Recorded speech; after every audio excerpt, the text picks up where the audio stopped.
Welcome to TDS studios. N friends எல்லாம் சூப்பராக இருப்பீங்கன்னு நினைக்கிறேன். இன்றைக்கி ஒரு கதை. இந்த கதைக்கு உரிமையாளர் எழுதியவர் யாருன்னு கேட்டிங்கன்னா பில்டெக் அருள்மொழி அப்படின்னு ஒரு அம்மையார். அவங்க பல்துறை வித்தகி அப்படின்னு சொல்கிற அளவுக்கு நிறைய துறைகளில் தன்னை ஈடுபடுத்தியிருக்காங்க. வெற்றிகரமாக வலம் வந்துட்டுருக்காங்க. உலக தமிழ் ஆராய்ச்சி நிறுவனம் இவங்களுக்கு அண்ணா விருது வழங்கி கௌரவிச்சிருக்கு. இது தவிர ஏகப்பட்டது இருக்குது. அதனால தான் ஒரே வார்த்தையில் முடிச்சிட்டேன், பல்துறை வித்தகி அப்படின்னு சொல்லிட்டேன். சரிங்களா? இப்போ கதைக்குள்ளே போகலாம். இந்த ரியல் எஸ்டேட் பண்ணுறாங்க பார்த்தீங்களா, அவங்கள ரொம்ப தரமான ஆட்களும் இருக்காங்க. ஆனால் பொதுவான அபிப்பிராயம் என்ன மக்களுக்கு அப்படின்னா, அவங்கெல்லாம் சரியில்லைங்க, ஒன்று சொல்லுவாங்க ஒன்று செய்வாங்க அப்படிங்கிற மாதிரி ஒரு ஏற்றத்தாழ்வு, ஒரு சந்தேகம், அந்த மாதிரி ஒரு பார்வை எல்லாம் இருக்குது. அந்த கதையில் அதுதான் அவங்க ஹைலைட் பண்ணுறாங்க. அப்படி இல்லை, நல்ல மனிதர்களும் இருக்காங்க அப்படிங்கிறது தான் அவங்க அழுத்தம் திருத்தமாக சொல்கிறாங்க. அநேகமாக இது நடந்த விஷயமாக தான் இருக்கணும் கதை மாதிரி சொல்கிறாங்கன்னு நினைக்கிறேன் நான். எப்படி இருந்தாலும் அந்த கதையை நான் உங்களுக்கு சொல்லிடுறேன், நீங்கள் முடிவு பண்ணிக்கோங்க. சரியா? அதாவது சீனு பிள்ளைன்னு ஒருத்தர் இருக்கார். அவர் பேர் சீனிவாசனாக இருக்கலாம்.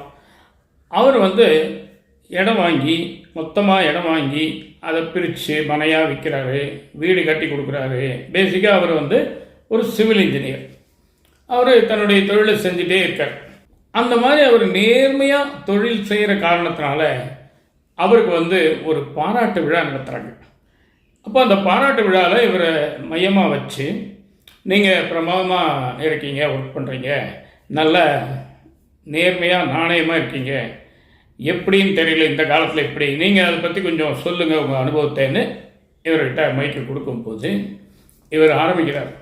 அண்ணல் மகாத்மா காந்திஜி அவர்கள் ஹரிச்சந்திரன் எனும் நாடகத்தை பார்த்து எந்த கஷ்டம் வந்தாலும் பொய் சொல்லக்கூடாதுன்ற முடிவெடுத்தேன் அப்படின்னு சொல்லுவார். இதெல்லாம் உங்களுக்கு தெரியும்.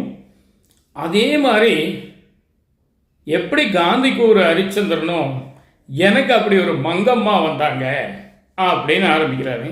மங்கம்மானோடனே நீங்கள் ராணி மங்கம்மாட்ட போயிடாதீங்க, இது ஒரு சாதாரண மங்கம்மாள், ஏழை பாட்டி, கீரை விற்பனை செய்யும் ஒரு பாட்டி. ஒரு நாள் சின்ன பிள்ளை எப்படியே ரோட்டில் போகும்போது ஏத்தாப்புல இந்த அம்மா கீரை விற்றுட்டு வருது. கையில் ஃப்ரெஷ்ஷாக அகத்தி கீரை.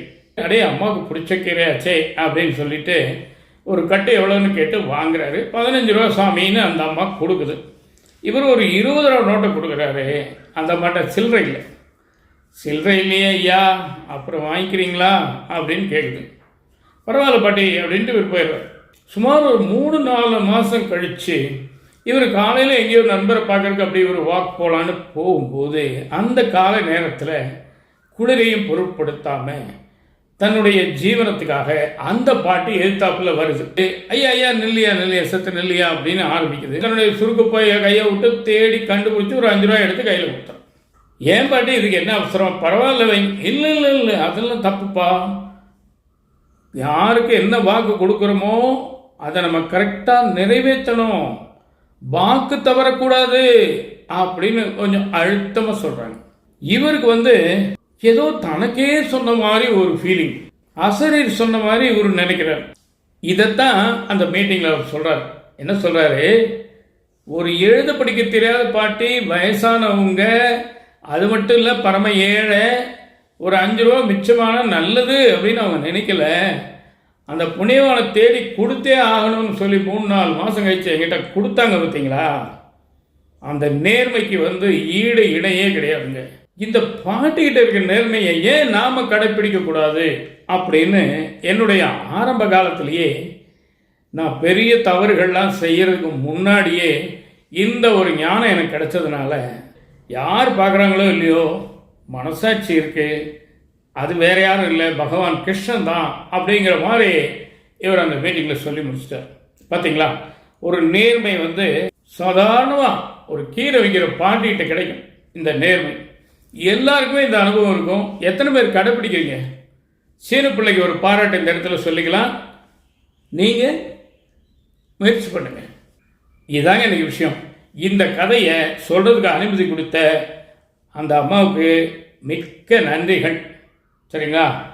நிச்சயமாக இந்த விஷயம் உங்களுக்கு பிடிச்சிருக்கும் நம்புகிறேன். உங்கள் கருத்துக்களை எதிர்பார்க்குறேன். மீண்டும் அடுத்த எபிசோடில் சந்திப்போமா. அதுவரை உங்களிடம் விடைபெறுவது உங்கள் அன்பர் டி. சண்முக சுந்தர போத்தனூர், கோயம்புத்தூர். நன்றி, வணக்கம்.